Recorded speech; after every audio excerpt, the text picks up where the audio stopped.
EBITDA adjustments made clear, consistent, audit-ready wording. Welcome! In this micro lesson, we'll make your EBITDA adjustments crystal clear and audit-ready. Auditors expect uniform, clear language, so they can follow your logic without guessing. When the same idea is labeled 3 different ways, it triggers questions and delays, not because the math is wrong, but because the story is fuzzy. Consistent wording also drives precision and comparability across periods. If Q2 and Q3 use identical terms, reviewers can quickly spot trends instead of decoding labels. The payoff? Faster reviews, fewer back-and-forth emails, and a professional package that builds trust. The objective is simple: present normalized, repeatable earnings. To do that, remove one-offs and non-operating items. Think lawsuit settlements, discontinued product write-offs, or gains on asset sales.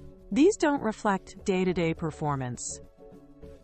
Clean EBITDA helps stakeholders see what the business earns in a steady state. This clarity supports valuation by isolating core profitability and helps with covenant tests where definitions are strict. Ask, does this item repeat next year? Is it tied to operations? If not, it's a candidate for adjustment, with clear wording to explain why. Create a simple, repeatable label so every item is instantly recognizable. Use a fixed pattern, category driver, period.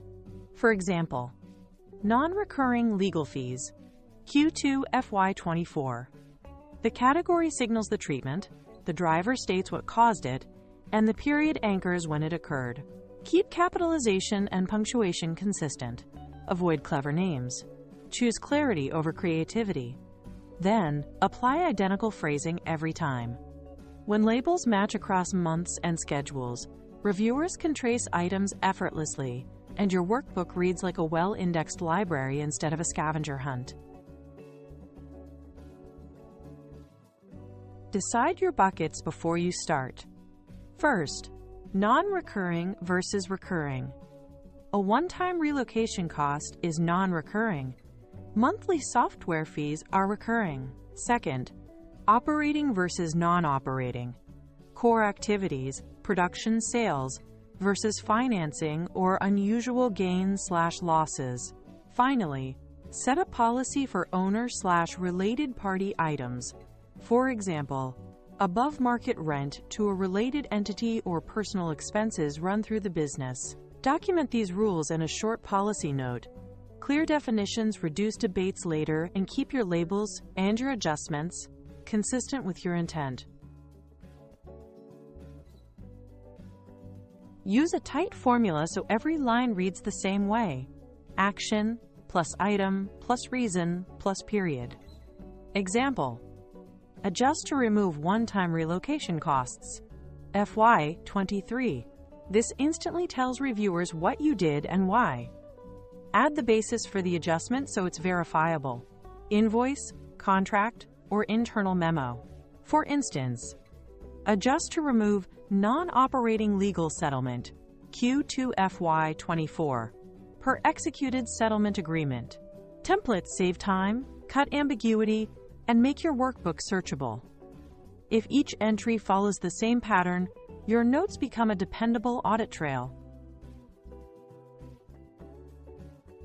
Spell out the numbers and where they came from. State the amount and calculation method. $312, 400 equals 4 invoices times $78, 100 each. Then reference source documents and page numbers so anyone can confirm quickly. Invoice 1187 to 1190, page 2 to 5. Finally, link to schedule or work paper ID so the trail is complete. See WPA 3.2. Even if your files live elsewhere, note the system or folder path. The goal is zero hunting. Every figure has a home, a test, and a proof point a reviewer can reach in one step.